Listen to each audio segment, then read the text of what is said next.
तो हेलो दोस्तों, स्वागत है आपका मेरे यूट्यूब चैनल नीरू 93 ब्लॉग में। और हम आज आपको बताने जा रहे हैं कि सुप्रीम कोर्ट से एक जो फैसला आया है महिलाओं के अधिकार पर। महिलाओं को जो अधिकार दिया गया है वो दिया गया है पैतृक संपत्ति में बराबर का हिस्सेदारी। तो दोस्तों, सुप्रीम कोर्ट के माध्यम से जो आज फैसला दिया गया है वो ये है कि जो बेटियों को अधिकार दिया गया है पैतृक संपत्ति में, वो अब समान रूप से बेटियों के लिए भी लागू होगा। जैसे कि आपको पता होगा कि 2005 में जो अमेंडमेंट आया था हिंदू उत्तराधिकार अधिनियम के, उसमें बेटियों को समान रूप से अधिकार दे दिया गया था। लेकिन जो बेटियां 9 सितंबर से पहले जिनके पिता की मृत्यु हो चुकी थी वो उसमें लागू नहीं होता था। लेकिन अभी क्या कर दिया है, जो अभी रिसेंटली जो फैसला आया है उसमें ये कह दिया है कि अगर पिता की मृत्यु 9 सितंबर से पहले हुई है या 9 सितंबर के बाद में हुई है, उनको बेटियों को संपत्ति में अधिकार बराबर रूप से मिलेगा। देश की सर्वोच्च अदालत की 3 जजों की पीठ ने आज स्पष्ट कर दिया कि भले ही पिता की मृत्यु हिंदू उत्तराधिकार संशोधन कानून 2005 लागू होने से पहले हो गई हो, फिर भी बेटियों को माता पिता की संपत्ति पर अधिकार होगा। सुप्रीम कोर्ट ने इस बात पर जोर दिया कि पिता की पैतृक संपत्ति में बेटी को अपने भाई से थोड़ा भी कम हक नहीं है।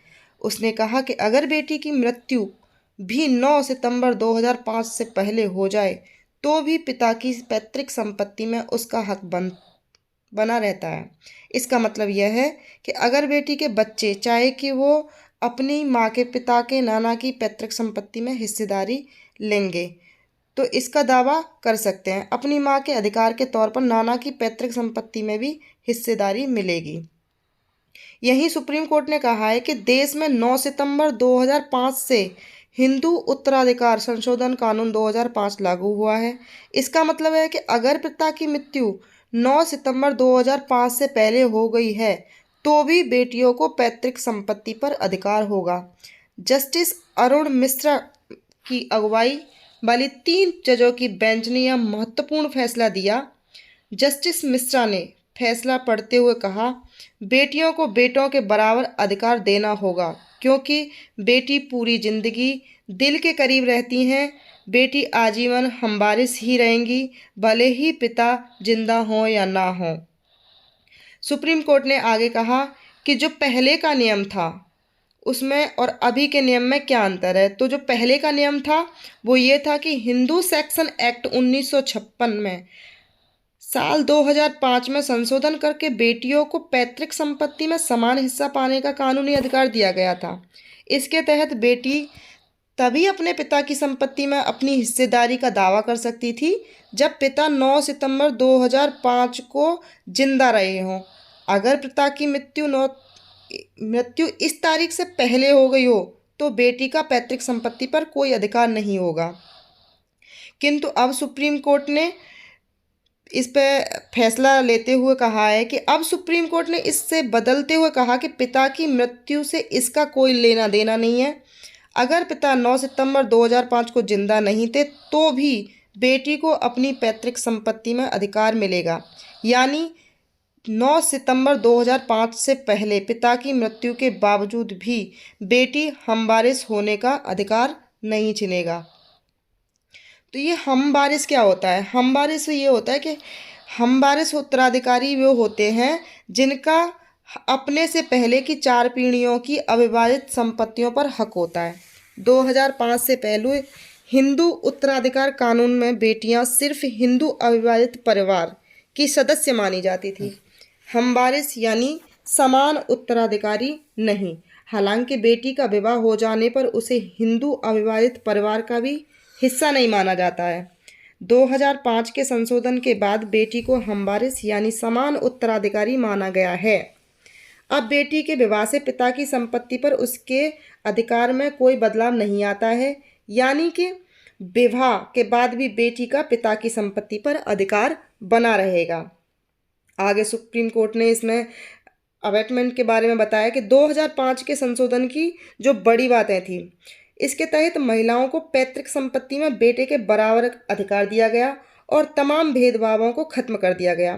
बेटी को पैतृक संपत्ति में जन्म से ही साझीदार बना दिया गया। बेटी और बेटे के जन्म से पिता और पैतृक संपत्ति में बराबर के अधिकारी बना दिए गए।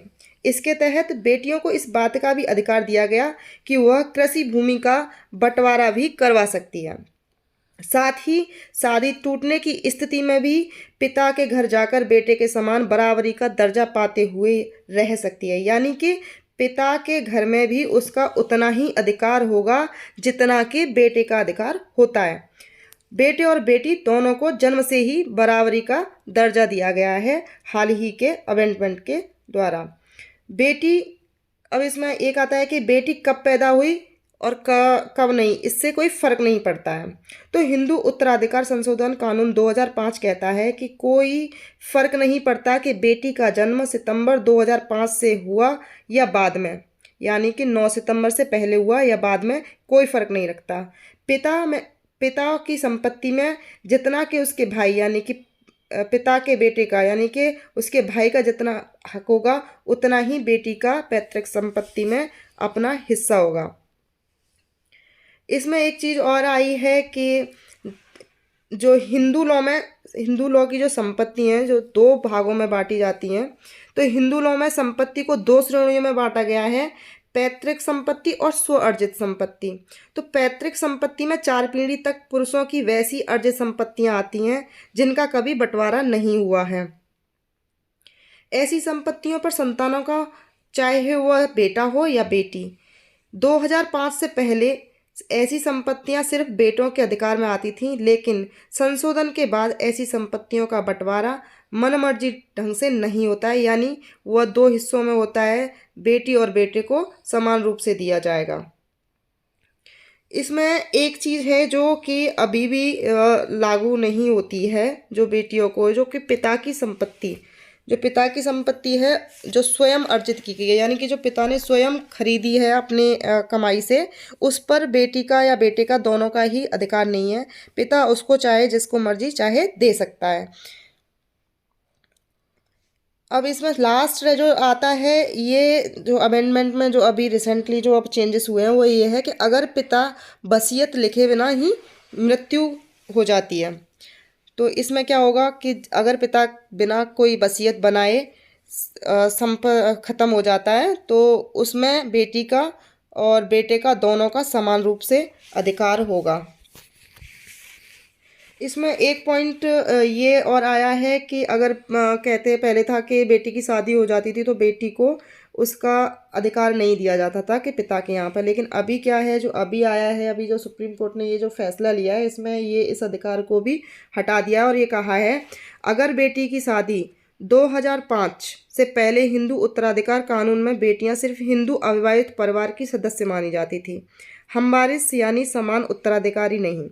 हमवारिस या समान उत्तराधिकारी वे होते या होती थी जिनका पहले से 4 पीढ़ियों की अविवाहित संपत्तियों पर हक होता था। हालांकि बेटी का विवाह हो जाने पर उसे हिंदू अविवाहित परिवार का भी हिस्सा नहीं माना जाता था। 2005 के संशोधन के बाद बेटी को हमवारिस यानी समान उत्तराधिकारी माना गया है। अब बेटी के विवाह से पिता की संपत्ति पर उसके अधिकार में कोई बदलाव नहीं आता है, यानी विवाह के बाद भी बेटी का पिता की संपत्ति पर अधिकार बना रहेगा। तो कुल मिलाकर आज के वीडियो से और जो ये सुप्रीम कोर्ट का फैसला आया है उसमें ये क्लियर कर दिया गया है, जो फैक्ट पहले के जो रूल्स और अमेंडमेंट हुआ था कि बेटियों को कुछ चीज़ों में उनको अलग कर दिया गया था, लेकिन अभी क्या है, सारी चीज़ों में बिल्कुल समान रूप से अधिकार दे दिए गए, चाहे वो शादी को लेके हो, चाहे 9 सितंबर से पहले पिता की मृत्यु या बेटी का जन्म की बात हो, तो अभी सभी अधिकार समान रूप से दे दिए गए हैं। तो आज के वीडियो में बस इतना ही। अगर आपको हमारा वीडियो अच्छा लगे तो लाइक करें, सब्सक्राइब करें, फॉलो करें और कमेंट करके ज़रूर बताएं वीडियो कैसा लगा। Thank you, bye bye.